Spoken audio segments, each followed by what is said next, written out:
It was a cold, gray morning when Kennedy, a well-known social entrepreneur and motivational speaker, stepped out of his car wearing ragged clothes, his face smudged with dust, and an old beanie pulled low over his eyes. To the world, he looked like a man who had lost everything, but what no one knew was that this was part of an experiment, a test to see how society, and more specifically, financial institutions, treat those who appear to have nothing left. What happened that day would not only shock the staff at the bank but also millions of people online once the footage went viral. Kennedy had built his career on kindness and social awareness, using his platform to shed light on how the world treats the less fortunate, but he wanted to take things a step further. He wanted to know, would a bank that proudly advertised "We care for everyone" really stand by those words if the person walking in looked homeless? As he approached the gleaming glass doors of the downtown branch, Kennedy could feel the stares from people passing by. Some crossed the street to avoid him. Others whispered. The security guard at the door frowned, his hand instinctively tightening around his radio. Kennedy felt his heart race, not from fear, but from the raw reality of what it felt like to be invisible. When he stepped onto the bank, the scent of polished floors and air conditioning hit him sharply. He shuffled to the counter, clutching an old envelope that looked as if it had seen better days. Inside, he had placed a note explaining that he wanted to open a small savings account with what little money he had, $20. "Excuse me, ma'am," he said softly to the teller behind the counter. "I was wondering if I could open an account." The young woman glanced up, and her smile faltered. "Sir, do you have an ID?"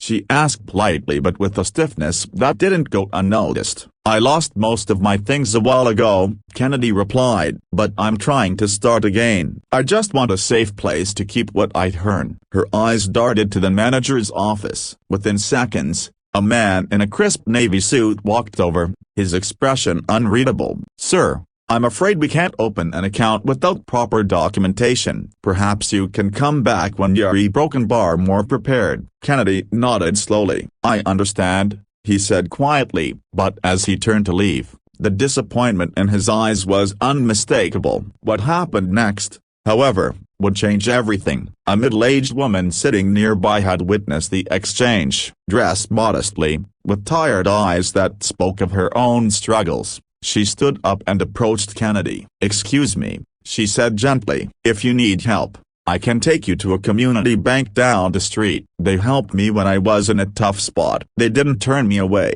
Her voice trembled, but her sincerity was overwhelming. That simple act of compassion moved Kennedy deeply. He smiled and thanked her, asking her name. "Teresa," she said, "I know what it's like to be looked at like you don't matter." Moments later, Kennedy revealed his true identity. Pulling off the beanie and wiping his face clean, he introduced himself as Kennedy Moore, the founder of the Dignity Project, a global campaign advocating for fairness and empathy in financial systems. Gasps filled the bank. The manager's face turned pale. The teller covered her mouth in shock. "I wasn't here to humiliate anyone," Kennedy said, his voice steady but emotional. "I was here to remind us that behind every face we overlook, there's a story, a struggle, and a dream. If this had been real, I would have walked out of here believing I didn't deserve another chance." The manager tried to apologize, stammering excuses about policy and protocol. But Kennedy stopped him. "Policies are important,"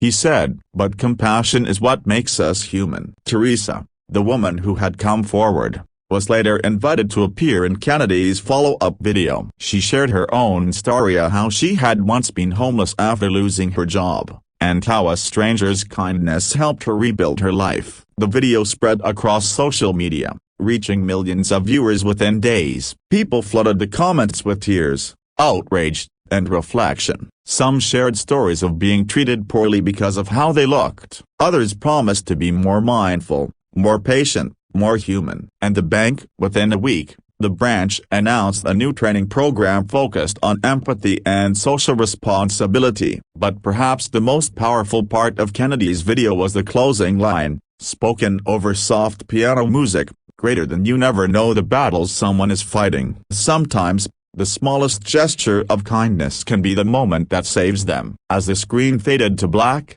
viewers were left not just inspired, But deeply moved, Kennedy's experiment had revealed a harsh truth, but it also showed that compassion still exists, even in the most unexpected places. In the end, it wasn't about the bank. It wasn't about the money. It was about the power of seeing people for who they truly are, human beings, deserving of respect, dignity, and hope. And that's what made the world stop scrolling and start thinking.